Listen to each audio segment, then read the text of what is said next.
माझ्या मराठा समाज संकटात यांनी सापडलाय. माझ्या समाजाचा आणि माझा काय दोष नाही. माय बापावर तुमच्या पाय पडून तळतळीनं सांगतो, माझा दोष असला तर मला आजच सोलापूर जिल्ह्यातून सांगा, तू समाजाचं काम करू नको, मी इथून उठतो आणि घरी जाऊन बसतो.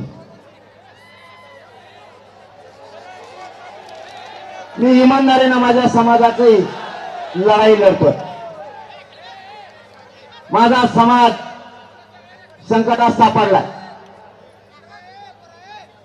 ज्या राजकारणी लोकांना आपण मोठं केलं त्यांनीच आपला समाज अडचणीत आणायचं ठरवलं.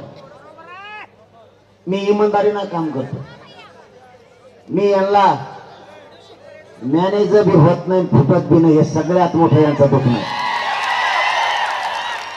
मग यांनी मला बदनाम करायचं ठरवलं. यांचं म्हणणं आहे